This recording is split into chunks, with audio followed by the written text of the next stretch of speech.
Republic ಕನ್ನಡದ ಮತ್ತೊಂದು mega expose. Mafia ವಿರುದ್ಧ ಮೆಗಾ ಸಮರವನ್ನ ರಿಪಬ್ಲಿಕ್ ಕನ್ನಡ ಸಾರಿದೆ. ಬೀದರ್ನಲ್ಲಿ ಕೊಲ್ಲಂ ಖುಲ್ಲಾ ಕೆಂಪು ಕಲ್ಲು ಲೂಟಿ ಅಕ್ರಮದ ಬಗ್ಗೆ ರಿಪಬ್ಲಿಕ್ ಕನ್ನಡ ಕಣ್ಣಾಯಿಸಿದೆ. ಅಕ್ರಮ ಕಲ್ಲು ಗಣಿಗಾರಿಕೆ ನಡೀತಾ ಇದ್ರು ಕೂಡ ಯಾಕಿದು ಗೊತ್ತಿದ್ದು ಜಾಣ ಮೌನ. ಹಾಡ ಹಗಲೇ ಲೂಟಿ ಆಗ್ತಾ ಇದ್ರು ಕೂಡ ಜಿಲ್ಲಾಡಳಿತ ಏನ್ ಮಾಡ್ತಾ ಇದೆ, ಕಣ್ಮುಚ್ಚಿ ಕುಳಿತಿದ್ ಯಾಕೆ?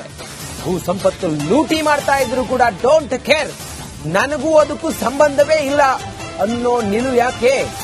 ಕಪಲಾಪುರ್, ಮೊನ್ನಳ್ಳಿ, ಮೊಳಚಾಪುರ ಭಾಗದಲ್ಲಿ ಮೈನಿಂಗ್ ಹೆಂಗ ನಡೀತಿದೆ ಅಂತ ಹೇಳಿದ್ರೆ ಮೈನಿಂಗ್ ಅದು ಹೇಳಲಿಕ್ಕೆ ಸಾಧ್ಯ ಇಲ್ಲ. ರಿಪಬ್ಲಿಕ್ ಕನ್ನಡ ಸಂಪೂರ್ಣವಾಗಿ ಅದರ ಚಿತ್ರಣವನ್ನ ನಿಮ್ಮ ಮುಂದೆ ತೆರೆದಿಡ್ತಾ ಇದೆ. ರಿಪಬ್ಲಿಕ್ ಕನ್ನಡ ಕ್ಯಾಮೆರಾ ನೋಡಿ, ಲಾರಿ ಸಮೇತ ಗಣಿಗಾರರಲ್ಲಿಂದ ಪರಾರಿಯಾಗಿದ್ದಾರೆ. ಸ್ಥಳದಿಂದ ಎದ್ನೋ ಬಿದ್ದು ಅಂತ ಹೇಳಿ ಓಡ್ ಹೋಗಿದ್ದಾರೆ ದಂಧೆಕೋರರು. ನೋಡಿ, ನಾವು ಸ್ಟಿಂಗ್ ಮಾಡಿದೀವಿ, ಅಲ್ಲಿ ಹೋಗಿ ಆ ಮೈನಿಂಗ್ ಆಗ್ತಾ ಇರುವಂತ ಸ್ಥಳಕ್ಕೆ ಹೋಗಿ ಅಲ್ಲಿ ಶೂಟ್ ಮಾಡಿದಾಗ ಅದನ್ನ ಗಮನಿಸಿದಂತ ದಂಧೆಕೋರರು ಅಲ್ಲಿಂದ ಎದ್ನೋ ಬಿದ್ದು ಅಂತ ಓಡೋಗಿದ್ದಾರೆ. ಇಷ್ಟೆಲ್ಲ ನಡೀತಾ ಇದ್ರು ಕೂಡ, ನಿರಂತರವಾಗಿ ಮೈನಿಂಗ್ ನಡೀತಾ ಇದ್ರು ಕೂಡ ಜಿಲ್ಲಾಡಳಿತ ಮಾತ್ರ ಕಣ್ಮುಚ್ಚಿ ಕುಳಿತಿರೋದು ಯಾಕೆ? ಏನಾದ್ರೂ ಕಮಿಷನ್ ಮತ್ತೊಂದು ಏನಾದ್ರೂ ಜಿಲ್ಲಾಡಳಿತಕ್ಕೆ ಹೋಗುತ್ತಾ ಈ ದಂಧೆಕೋರರಿಂದ? ಯಾಕೆ ಸುಮ್ಮನೆ ಇದ್ದಾರೆ? ಕುಲ್ಲಂ ಕುಲ್ಲ ಹಾಡ ಹಗಲೇ ರಾಜಾರೋಷವಾಗಿ ನಡೀತಾ ಇದೆ. ರಿಪಬ್ಲಿಕ್ ಕನ್ನಡ ಇದನ್ನ ನಿಮ್ಮ ಮುಂದೆ ತೆರೆದಿಡ್ತಾ ಇದೆ. ಜಿಲ್ಲಾಡಳಿತ ಮಾತ್ರ ಸುಮ್ಮನೆ ಇರೋದು ಯಾಕೆ? ಹಾಗಾದ್ರೆ ಆ ಮೈನಿಂಗ್ ಹೆಂಗ್ ನಡೀತಾ ಇದೆ, ಎಲ್ಲಿ ನಡೀತಾ ಇದೆ, ಯಾರಾದ್ರೂ ಹೊಣೆಗಾರರು, ಇದೆಲ್ಲದ್ರ ಕುರಿತಾಗಿ ಒಂದು ಪ್ರತ್ಯಕ್ಷ ವರದಿದೆ. ಮೊದಲು ಅದನ್ನ ನೋಡ್ಕೊಂಡು ಬರೋಣ ಬನ್ನಿ. ಗಣಿ ಮತ್ತು ಭೂವಿಜ್ಞಾನ ಇಲಾಖೆ ಅಧಿಕಾರಿಗಳು ಸ್ಟೋರಿ ನೋಡ್ಲೇಬೇಕು. ಟೋಟಲಿ ಗಡಿ ಜಿಲ್ಲೆ ಬೀದರಲ್ಲಿ ಖುಲ್ಲಂ ಖುಲ್ಲಾ ಗಣಿ ಸಂಪತ್ತು ಲೂಟಿ ಆಗ್ತಾ ಇದೆ. ನೋಡಬಹುದು ನೀವು ಈಗಾಗಲೇ ಯಾವ ರೀತಿ ಸುಮಾರು 50, 60, 70 ಫೀಟ್ 100 ಅಡಿ ಏನದಂದ್ರೆ ಒಳಗಡೆ ಏನದಂದ್ರೆ ಕೆದರಿ ಕೆಂಪು ಕಲ್ಲು ಗಣಿಗಾರಿಕೆ ಮಾಡ್ತಾ ಇದಾರೆ. ಅಂದ್ರೆ ಭೂ ಸಂಪತ್ತು ಲೂಟಿ ಮಾಡ್ತಾ ಇದಾರೆ. ಯಾವಾಗ ನಮ್ ಕ್ಯಾಮ್ರಾ ನೋಡಿ ನಂತರ ನೋಡಬಹುದು, ಅಲ್ಲಿ ಬ್ಯಾರಲ್ ಇದೆ, ಕಟ್ ಮಾಡೋ ಮಷೀನ್ ಇದೆ. ಅಂದ್ರೆ ಎಲ್ಲವೂ ಬಿಟ್ಟು ಏನಿಲ್ಲ ದಂಧೆ ಮಾಡ್ತಾರ, ಕೆಂಪು ಕಲ್ಲನ್ನ ತೆಗಿತಾರ ಭೂಮಿಯಿಂದ, ಅವ್ರು ಓಡ್ ಹೋಗಿದಾರ ಅಂತ ಹೇಳ್ಬೋದು. ಕ್ಯಾಮ್ರಾ ನೋಡಿದ ತಕ್ಷಣವೇ ಏನಂದ್ರೆ ಏನಿಲ್ಲ ಕಲ್ಲನ್ನ ತೆಗೆದು ಅಗದು ಭೂ ಸಂಪತ್ತು ಲೂಟಿ ಮಾಡ್ತಾ ಇದಾರೆ. ಆ ದಂಧೆಕೋರರು ಏನಂದ್ರೆ ಫರಾರಿ ಆಗ್ಯಾರ ಅಂತ ಹೇಳ್ಬೋದು. ಟೋಟಲಿ ಗಣಿ ಮತ್ತು ಭೂವಿಜ್ಞಾನ ಇಲಾಖೆ ಅಧಿಕಾರಿಗಳು ಇದನ್ನು ನೋಡಬೇಕು. ಭೂ ಸಂಪತ್ತಿನ ಲೂಟಿ ಆಗ್ತದೆ, ತಡೆ ಅಂತ ಕೆಲಸ ಮಾಡಲೇಬೇಕು ಅನ್ನೋದು ಕೂಗು ಕೇಳದ್ರ ಹೊಂಟದ ಅಂತ ಹೇಳ್ಬಹುದು. ನೋಡಬಹುದು ನೀವು ಈಗಾಗಲೇ ರಿಪಬ್ಲಿಕ್ ಕನ್ನಡದಲ್ಲಿ ಎಕ್ಸ್ಕ್ಲೂಸಿವ್ ಆಗಿ ತೋರಿಸ್ತಾ ಇದ್ದೀವಿ. ಯಾವ ರೀತಿ ಕೆಂಪು ಭೂಮಿಯಿಂದ ಕೂಡಿರುವ ರಾಜ್ಯದ ಮುಕುಟ ಬೀದರ್ ಜಿಲ್ಲೆಯಲ್ಲಿ ಕೆಂಪು ಕಲ್ಲು ಗಣಿಗಾರಿಕೆ ನಡೀತಾ ಇದೆ. ಯಾವುದೇ ಒಂದು ಅನುಮತಿ, ಯಾವುದೇ ಒಂದು ಪರ್ಮಿಷನ್ ಸರ್ಕಾರಕ್ಕೆ ಏನ್ ಈಗಾಗಲೇ ಏನ್ ಟ್ಯಾಕ್ಸ್ ಕಟ್ಟಬೇಕು, ಏನ್ ಈಗಾಗಲೇ ಟ್ಯಾಕ್ಸ್ ಕಟ್ಟಿ ಗಣಿ ಮತ್ತು ಭೂವಿಜ್ಞಾನ ಇಲಾಖೆ ಅಧಿಕಾರಿ ಅನುಮತಿ ತಗೋಬೇಕು, ಅದು ಅನುಮತಿ ಕೂಡ ತಗೊಂಡಿಲ್ಲ ಅನ್ನೋದು ಆರೋಪ ಕೇಳಿದ್ರೆ ಹೊಂಟದ. ನೋಡಬಹುದು ನೀವು ಎಷ್ಟು ದೊಡ್ಡ ಪ್ರಮಾಣದಲ್ಲಿ ಅಗದಿದ್ದಾರೆ. ಅಲ್ಲಿ ಕೂಡ ನೋಡಬಹುದು, ಮುಂದೆ ಆ ಭಾಗದಲ್ಲಿ ತೋರಿಸ್ತಾರೆ ನಮ್ಮ ಕ್ಯಾಮರಾಮ್ಯಾನ್. ಸಾಕಷ್ಟು ದೊಡ್ಡ ಪ್ರಮಾಣದಲ್ಲಿ 100, 200 ಅಡಿ ಒಳಗಡೆ ಭೂಮಿಯನ್ನ ಅಗೆದು ಒಳಗಡೆ ಕೆಂಪು ಕಲ್ಲನ್ನ ತೆಗೆದು ಮಾರಾಟ ಮಾಡ್ಕೋತಾ ಇದ್ದಾರೆ ಅಂತ ಹೇಳ್ಬಹುದು.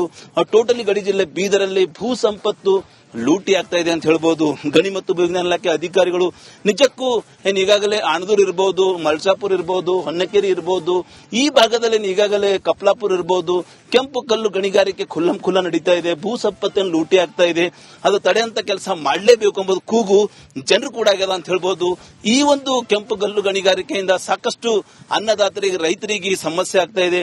ಅಂದ್ರೆ ಧೂಳು, ಡಸ್ಟ್ ಒಂದ್ ಕಡೆ ಇರಬಹುದು, ಮತ್ತು ಮಳೆಗಾಲದಲ್ಲಿ ನೀರು ನಿಂತರ ಸಾಕಷ್ಟು ರೈತರ ಮಕ್ಕಳು ಕೂಡ ಬಲಿಯಾಗ್ತಾ ಇದ್ದಾರೆ. ಹೀಗಾಗಿ ಸರ್ಕಾರ ನಿಜಕ್ಕೂ ಈ ಕಡೆ ಗಮನ ಹರಿಸಬೇಕು. ಗಮನ ಹರಿಸುವ ಮೂಲಕ ಏನು ಅಕ್ರಮ ಕಲ್ಲು ಗಣಿಗಾರಿಕೆ ನಡೀತಾ ಇದೆ, ಅದು ತಡೆಯಂತ ಕೆಲಸ ಮಾಡಲೇಬೇಕೆಂಬುದು ಕೂಗು ಕೇಳಿದ್ರೆ ಹೊಂಟದ. ಯಾಕಂದ್ರೆ ಟೋಟಲಿ ಯಾವುದೇ ಒಂದು ಅನುಮತಿ, ಯಾವುದೇ ಒಂದು ಪರ್ಮಿಷನ್ ಇಲ್ಲದೆ ಈ ರೀತಿ ಬೀದರಲ್ಲಿ ಭೂ ಸಂಪತ್ತು ಲೂಟಿ ಆಗ್ತಾ ಇದೆ. ಇದಕ್ಕೆ ಬ್ರೇಕ್ ಹಾಕಂತ ಕೆಲಸ ಆಗ್ಲೇಬೇಕು ಅಂತ ಹೇಳಿ ರಿಪಬ್ಲಿಕ್ ಕನ್ನಡ ನಿಮ್ಮ ಧ್ವನಿ ನಾವು ಕೂಡ ಗಣಿ ಮತ್ತು ಭೂವಿಜ್ಞಾನ ಇಲಾಖೆ ಅಧಿಕಾರಿ ಸೇರಿದಂತೆ ಸಂಬಂಧಿಸಿದಂತ ಅಧಿಕಾರಿಗಳಿಗೆ ಒತ್ತಾಯಿಸ್ತೀವಿ ಅಂತ ಹೇಳ್ಬಹುದು. ಕ್ಯಾಮರಾ ಪರ್ಸನ್ ಭರತ್ ಜೊತೆ ನಾನು ಮಲ್ಲಿಕಾರ್ಜುನ್ ಮರ್ಗಲ, ರಿಪಬ್ಲಿಕ್ ಕನ್ನಡ, ಬೀದರ್. ರಿಪಬ್ಲಿಕ್ ಕನ್ನಡದ ಮತ್ತೊಂದು ಮೆಗಾ ಎಕ್ಸ್ಪೋಸ್. ಮಾಫಿಯಾ ವಿರುದ್ಧ ಮೆಗಾ ಸಮರವನ್ನ ರಿಪಬ್ಲಿಕ್ ಕನ್ನಡ ಸಾರಿದೆ. ಬೀದರ್ನಲ್ಲಿ ಕೊಲ್ಲಂ ಖುಲ್ಲಾ ಕೆಂಪು ಕಲ್ಲು ಲೂಟಿ ಅಕ್ರಮದ ಬಗ್ಗೆ ರಿಪಬ್ಲಿಕ್ ಕನ್ನಡ ಕಣ್ಣಾಯಿಸಿದೆ. ಅಕ್ರಮ ಕಲ್ಲು ಗಣಿಗಾರಿಕೆ ನಡೀತಾ ಇದ್ರು ಕೂಡ ಯಾಕಿದು ಗೊತ್ತಿದ್ದು ಜಾಣ ಮೌನ. ಹಾಡ ಹಗಲೇ ಲೂಟಿ ಆಗ್ತಾ ಇದ್ರು ಕೂಡ ಜಿಲ್ಲಾಡಳಿತ ಏನ್ ಮಾಡ್ತಾ ಇದೆ, ಕಣ್ಮುಚ್ಚಿ ಕುಳಿತಿದ್ ಯಾಕೆ?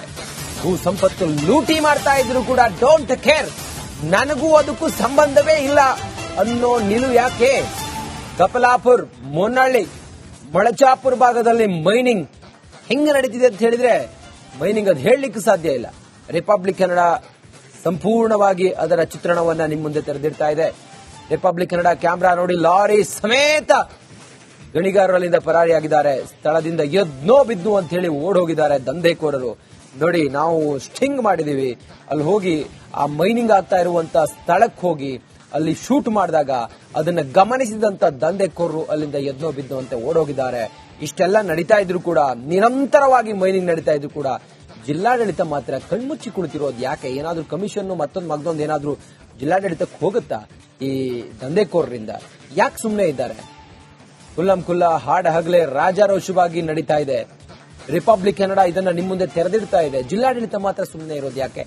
ಹಾಗಾದ್ರೆ ಆ ಮೈನಿಂಗ್ ಹೆಂಗ್ ನಡೀತಾ ಇದೆ, ಎಲ್ಲಿ ನಡೀತಾ ಇದೆ, ಯಾರಾದ್ರೂ ಹೊಣೆಗಾರರು, ಇದೆಲ್ಲದ್ರ ಕುರಿತಾಗಿ ಒಂದು ಪ್ರತ್ಯಕ್ಷ ವರದಿದೆ. ಮೊದಲು ಅದನ್ನ ನೋಡ್ಕೊಂಡು ಬರೋಣ ಬನ್ನಿ. ಗಣಿ ಮತ್ತು ಭೂವಿಜ್ಞಾನ ಇಲಾಖೆ ಅಧಿಕಾರಿಗಳು ಸ್ಟೋರಿ ನೋಡ್ಲೇಬೇಕು. ಟೋಟಲಿ ಗಡಿ ಜಿಲ್ಲೆ ಬೀದರಲ್ಲಿ ಖುಲ್ಲಂ ಖುಲ್ಲಾ ಗಣಿ ಸಂಪತ್ತು ಲೂಟಿ ಆಗ್ತಾ ಇದೆ ನೋಡಬಹುದು ನೀವು. ಈಗಾಗಲೇ ಯಾವ ರೀತಿ ಸುಮಾರು 50, 60, 70 ಫೀಟ್ 100 ಅಡಿ ಏನದಂದ್ರೆ ಒಳಗಡೆ ಏನದಂದ್ರೆ ಕೆದರಿ ಕೆಂಪು ಕಲ್ಲು ಗಣಿಗಾರಿಕೆ ಮಾಡ್ತಾ ಇದಾರೆ. ಅಂದ್ರೆ ಭೂ ಸಂಪತ್ತು ಲೂಟಿ ಮಾಡ್ತಾ ಇದಾರೆ. ಯಾವಾಗ ನಮ್ ಕ್ಯಾಮ್ರಾ ನೋಡಿ ನಂತರ ನೋಡಬಹುದು, ಅಲ್ಲಿ ಬ್ಯಾರಲ್ ಇದೆ, ಕಟ್ ಮಾಡೋ ಮಷೀನ್ ಇದೆ, ಅಂದ್ರೆ ಎಲ್ಲವೂ ಬಿಟ್ಟು ಏನಿಲ್ಲ ದಂಧೆ ಮಾಡ್ತಾರ, ಕೆಂಪು ಕಲ್ಲನ್ನ ತೆಗಿತಾರ ಭೂಮಿಯಿಂದ, ಅವ್ರು ಓಡ್ ಹೋಗಿದಾರ ಅಂತ ಹೇಳ್ಬೋದು. ಕ್ಯಾಮ್ರಾ ನೋಡಿದ ತಕ್ಷಣವೇ ಏನದಂದ್ರೆ ಏನಿಲ್ಲ ಕಲ್ಲನ್ನ ತೆಗೆದು ಅಗದು ಭೂ ಸಂಪತ್ತು ಲೂಟಿ ಮಾಡ್ತಾ ಇದಾರೆ. ಆ ದಂಧೆಕೋರರು ಏನದಂದ್ರೆ ಫರಾರಿ ಆಗ್ಯಾರ ಅಂತ ಹೇಳ್ಬೋದು. ಟೋಟಲಿ ಗಣಿ ಮತ್ತು ಭೂವಿಜ್ಞಾನ ಇಲಾಖೆ ಅಧಿಕಾರಿಗಳು ಇದನ್ನು ನೋಡಬೇಕು. ಭೂ ಸಂಪತ್ತಿನ ಲೂಟಿ ಆಗ್ತಾ ತಡೆ ಅಂತ ಕೆಲಸ ಮಾಡಲೇಬೇಕು ಅನ್ನೋದು ಕೂಗು ಕೇಳದ್ರ ಹೊಂಟದ ಅಂತ ಹೇಳ್ಬಹುದು. ನೋಡಬಹುದು ನೀವು, ಈಗಾಗಲೇ ರಿಪಬ್ಲಿಕ್ ಕನ್ನಡದಲ್ಲಿ ಎಕ್ಸ್ಕ್ಲೂಸಿವ್ ಆಗಿ ತೋರಿಸ್ತಾ ಇದ್ದೀವಿ. ಯಾವ ರೀತಿ ಕೆಂಪು ಭೂಮಿಯಿಂದ ಕೂಡಿರುವ ರಾಜ್ಯದ ಮುಕ್ಕುಟ ಬೀದರ್ ಜಿಲ್ಲೆಯಲ್ಲಿ ಕೆಂಪು ಕಲ್ಲು ಗಣಿಗಾರಿಕೆ ನಡೀತಾ ಇದೆ. ಯಾವುದೇ ಒಂದು ಅನುಮತಿ, ಯಾವುದೇ ಒಂದು ಪರ್ಮಿಷನ್ ಆ ಸರ್ಕಾರಕ್ಕೆ ಏನ್ ಈಗಾಗಲೇ ಏನ್ ಟ್ಯಾಕ್ಸ್ ಕಟ್ಟಬೇಕು, ಏನ್ ಈಗಾಗಲೇ ಟ್ಯಾಕ್ಸ್ ಕಟ್ಟಿ ಗಣಿ ಮತ್ತು ಭೂವಿಜ್ಞಾನ ಇಲಾಖೆ ಅಧಿಕಾರಿ ಅನುಮತಿ ತಗೋಬೇಕು, ಅದು ಅನುಮತಿ ಕೂಡ ತಗೊಂಡಿಲ್ಲ ಅನ್ನೋದು ಆರೋಪ ಕೇಳಿದ್ರೆ ಹೊಂಟದ ನೋಡಬಹುದು ನೀವು. ಎಷ್ಟು ದೊಡ್ಡ ಪ್ರಮಾಣದಲ್ಲಿ ಅಗದಿದ್ದಾರೆ ಅಲ್ಲಿ ಕೂಡ ನೋಡಬಹುದು. ಮುಂದೆ ಆ ಭಾಗದಲ್ಲಿ ತೋರಿಸ್ತಾರೆ ನಮ್ಮ ಕ್ಯಾಮ್ರಾಮ್ಯಾನು. ಸಾಕಷ್ಟು ದೊಡ್ಡ ಪ್ರಮಾಣದಲ್ಲಿ 100-200 ಅಡಿ ಒಳಗಡೆ ಭೂಮಿಯನ್ನ ಅಗೆದು ಒಳಗಡೆ ನೆನೆದ ಕೆಂಪು ಕಲ್ಲನ್ನ ತೆಗೆದು ಮಾರಾಟ ಮಾಡ್ಕೋತಾ ಇದ್ದಾರೆ ಅಂತ ಹೇಳ್ಬೋದು. ಟೋಟಲಿ ಗಡಿ ಜಿಲ್ಲೆ ಬೀದರಲ್ಲಿ ಭೂ ಸಂಪತ್ತು ಲೂಟಿ ಆಗ್ತಾ ಇದೆ ಅಂತ ಹೇಳ್ಬೋದು. ಗಣಿ ಮತ್ತು ಭೂವಿಜ್ಞಾನ ಇಲಾಖೆ ಅಧಿಕಾರಿಗಳು ನಿಜಕ್ಕೂ ಏನ್ ಈಗಾಗಲೇ ಆಣದೂರ್ ಇರಬಹುದು, ಮಲ್ಸಾಪುರ್ ಇರಬಹುದು, ಹೊನ್ನಕೆರೆ ಇರಬಹುದು, ಈ ಭಾಗದಲ್ಲಿ ಈಗಾಗಲೇ ಕಪ್ಲಾಪುರ್ ಇರಬಹುದು, ಕೆಂಪು ಕಲ್ಲು ಗಣಿಗಾರಿಕೆ ಖುಲ್ಲಂ ಖುಲ್ಲ ನಡೀತಾ ಇದೆ. ಭೂ ಸಂಪತ್ತನ್ನು ಲೂಟಿ ಆಗ್ತಾ ಇದೆ. ಅದು ತಡೆಯಂತ ಕೆಲಸ ಮಾಡಲೇಬೇಕು ಎಂಬುದು ಕೂಗು ಜನರು ಕೂಡ ಆಗ್ಯದ ಅಂತ ಹೇಳ್ಬೋದು. ಈ ಒಂದು ಕೆಂಪು ಕಲ್ಲು ಗಣಿಗಾರಿಕೆಯಿಂದ ಸಾಕಷ್ಟು ಅನ್ನದಾತರಿಗೆ, ರೈತರಿಗೆ ಸಮಸ್ಯೆ ಆಗ್ತಾ ಇದೆ. ಅಂದ್ರೆ ಧೂಳು, ಡಸ್ಟ್ ಒಂದ್ ಕಡೆ ಇರಬಹುದು, ಮತ್ತೆ ಮಳೆಗಾಲದಲ್ಲಿ ನೀರು ನಿಂತರ ಸಾಕಷ್ಟು ರೈತರ ಮಕ್ಕಳು ಕೂಡ ಬಲಿಯಾಗ್ತಾ ಇದ್ದಾರೆ. ಹೀಗಾಗಿ ಸರ್ಕಾರ ನಿಜಕ್ಕೂ ಈ ಕಡೆ ಗಮನ ಹರಿಸಬೇಕು. ಗಮನ ಹರಿಸುವ ಮೂಲಕ ಏನು ಅಕ್ರಮ ಕಲ್ಲು ಗಣಿಗಾರಿಕೆ ನಡೀತಾ ಇದೆ ಅಲ್ಲಿ ತಡೆಯಂತ ಕೆಲಸ ಮಾಡಲೇಬೇಕೆಂಬ ಕೂಗು ಕೇಳಿದ್ರೆ ಹೊಂಟದ. ಯಾಕಂದ್ರೆ ಟೋಟಲಿ ಯಾವುದೇ ಒಂದು ಅನುಮತಿ, ಯಾವುದೇ ಒಂದು ಪರ್ಮಿಷನ್ ಇಲ್ಲದೆ ಈ ರೀತಿ ಬೀದರಲ್ಲಿ ಭೂ ಸಂಪತ್ತು ಲೂಟಿ ಆಗ್ತಾ ಇದೆ. ಇದಕ್ಕೆ ಬ್ರೇಕ್ ಹಾಕಂತ ಕೆಲಸ ಆಗ್ಲೇಬೇಕು ಅಂತ ಹೇಳಿ ರಿಪಬ್ಲಿಕ್ ಕನ್ನಡ ನಿಮ್ಮ ಧ್ವನಿ ನಾವು ಕೂಡ ಗಣಿ ಮತ್ತು ಭೂವಿಜ್ಞಾನ ಇಲಾಖೆ ಅಧಿಕಾರಿ ಸೇರಿದಂತೆ ಸಂಬಂಧಿಸಿದಂತ ಅಧಿಕಾರಿಗಳಿಗೆ ಒತ್ತಾಯಿಸ್ತೀವಿ ಅಂತ ಹೇಳಬಹುದು. ಕ್ಯಾಮರಾ ಪರ್ಸನ್ ಭರತ್ ಜೊತೆ ನಾನು ಮಲ್ಲಿಕಾರ್ಜುನ್ ಮರ್ಗಲ, ರಿಪಬ್ಲಿಕ್ ಕನ್ನಡ, ಬೀದರ್.